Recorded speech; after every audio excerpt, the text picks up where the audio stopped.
It was the afternoon of May 14, 1973, when the unmanned Skylab Saturn workshop was hurled aloft at Cape Kennedy, on the way to its assigned orbit 236 nautical miles in space. The cloud cover was heavy on launch day and prevented tracking cameras from seeing an event that occurred about 1 minute into the mission.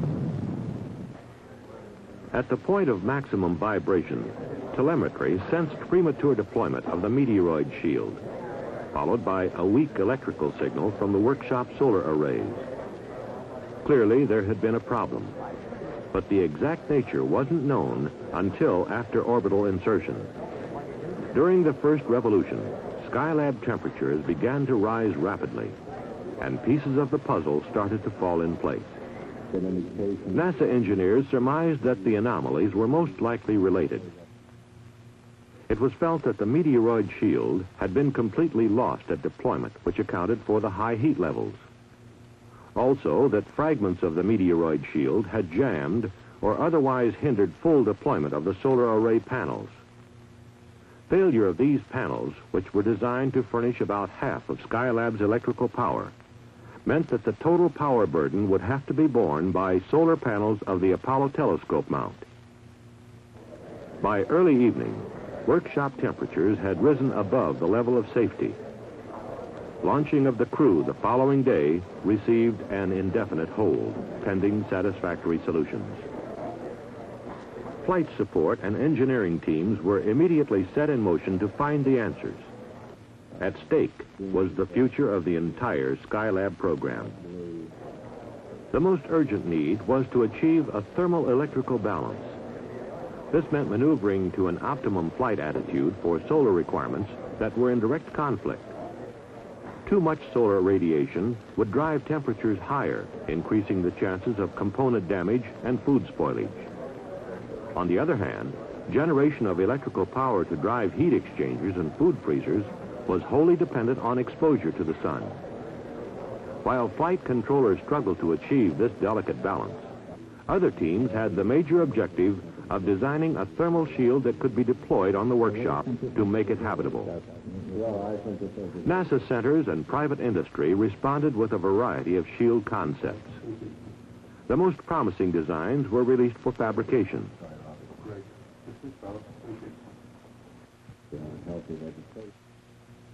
Finally, they were subjected to functional testing. By the 5th day of the mission, the choice had been narrowed to a model called the Parasol. It had good functional reliability, and the crew would be able to deploy it from inside the workshop through a scientific airlock. Another shield, the twin-pole sunshade, would also be carried on the mission as a backup. Here in the Skylab underwater simulator at the Marshall Space Flight Center, crews practiced extravehicular installation of the sunshade in conditions approximating 0G. As for the solar wings, simulation methods were mostly inconclusive. Little was known about the extent of wing damage at this point, and the crew could only speculate on how best to make them deploy. At mission control, solar orientation of the spacecraft had begun to yield positive results. Temperatures, still too high for habitation, were stabilized, and electrical power was sufficient for operating vital systems and equipment. Though still precarious, the situation had been checked. There was reason to believe it would remain stable until the astronauts' launch, now scheduled for May 25th, 10 days behind the original schedule. On the day before launch, the Parasol team raced the clock to deliver the flight article on time.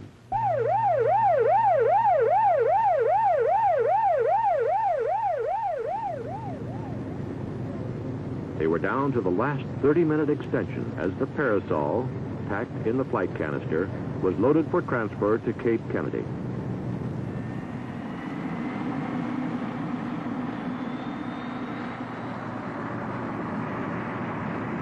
In spite of the rigid schedule, hopes ran high that the Parasol would do the job. Attention now turned to the astronauts who would attempt to put it in place.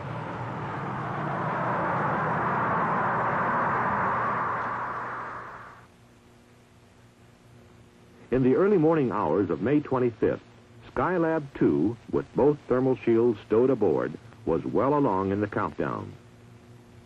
The crew, meanwhile, made ready to embark on their historic mission. This all-Navy crew consisted of Captain Charles Pete Conrad, Skylab commander, a veteran of both the Gemini and Apollo programs. Commander Paul Weitz, who would be Skylab pilot for the mission, had been a member of the support crew of Apollo 12. And Commander Joseph Kerwin, scientist pilot, who would be the first American physician in space. The 10-day delay had been a giant cram course for all concerned, especially for the crew. And their job was only partially complete. The execution of all the planning effort was now solely in their hands.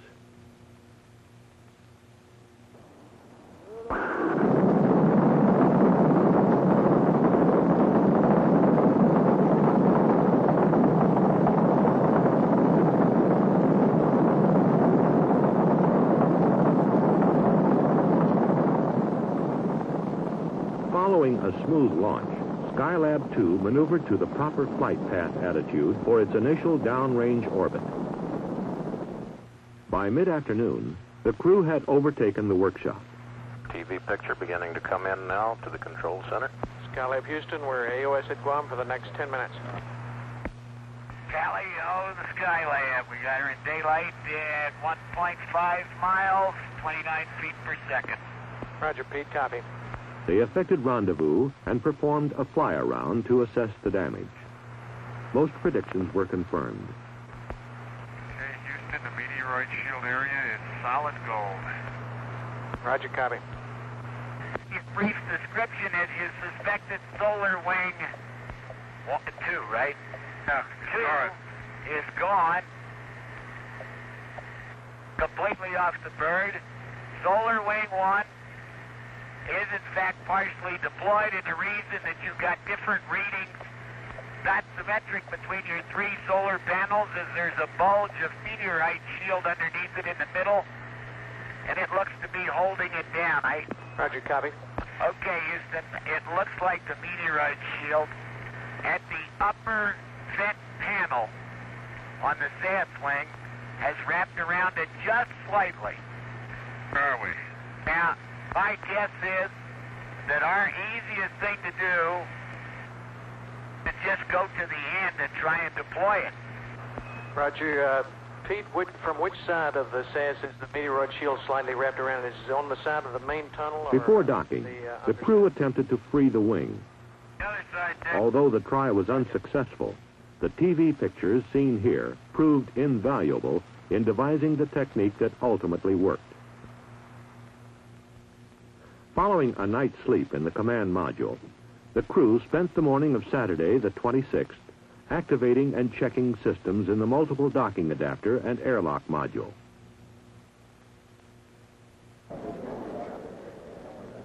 Later, they were given a go to enter the workshop. So we are progressing slow but sure, and everything so far is working. By late afternoon, the canister was positioned in the scientific airlock, ready for parasol extension. Okay, Pete, we had a little drop out there, some noise. Could you tell us what step you're on? We're about to put rod delta